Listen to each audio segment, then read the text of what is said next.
Teolo. Abbiamo già detto che Teolo deriva dall'antica titulum latina, proprio perché era la città che delimitava il confine tra il Lager Patavinus e Lager Atestinus. Poi, su questo insediamento, arrivarono i Carraresi. Con i Carraresi Teolo divenne una vicaria, ossia una sorta di circoscrizione amministrativa molto ampia, tanto è vero che comprendeva molte più colline. Pensate che i colli Euganei sono quasi circa un centinaio di alture e questa si estendeva quindi su anche altri monti. Ad esempio, arrivava anche al Monte della Madonna e sul Monte della Madonna sorsero poi anche, come abbiamo già detto, sorse il santuario della Madonna del Monte. Ecco quindi che l'origine sarebbe Monte della Madonna, ma santuario della Madonna del Monte. Sono le sottigliezze che fanno impazzire gli studiosi, ma noi ci occupiamo solo della bellezza di queste opere meravigliose.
Ai tempi delle lotte tra Guelfi e Ghibellini, poi, molti cercarono rifugio sui colli per evitare le persecuzioni di una delle fazioni, di una delle due fazioni, e sorsero così eremi, dove appunto si viveva in forma anacoretica, in senso ritirato, solitario, oppure cenobitica, come avevamo già detto nell'introduzione.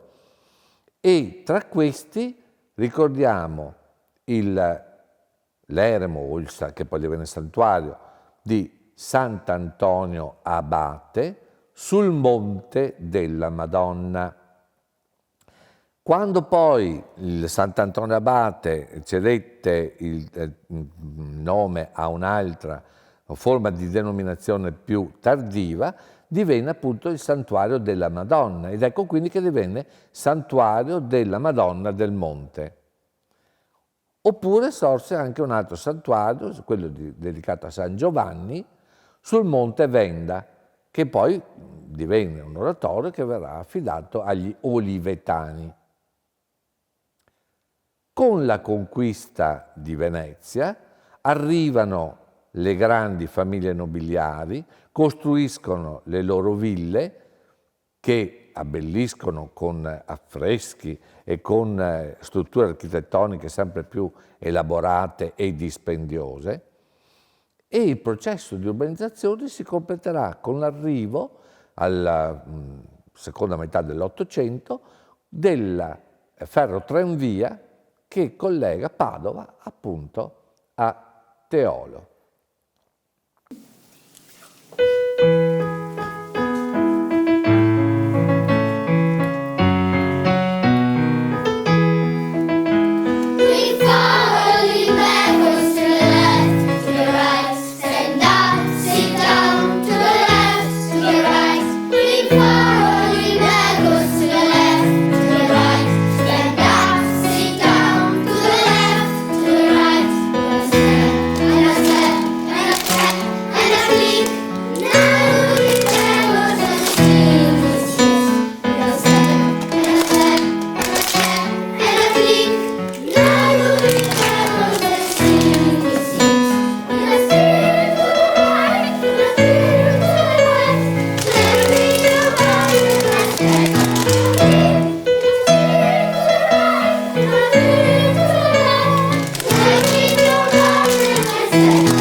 Fin dal 1253 esisteva una chiesa sul Monte della Madonna, che come abbiamo detto poi era stata intitolata a San Giovanni Abate. Ma all'inizio del 1500 ottennero i frati, i monaci benedettini, ottennero da Papa Giulio II la licenza di trasformarla, dedicarla appunto alla Madonna, e vi confluirono così anche nuove energie per la Chiesa.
Fu allora che il santuario della Madonna del Monte fu unito all'abbazia di Praglia, come amministrazione sempre sotto i monaci, e divenne un centro di culto religioso.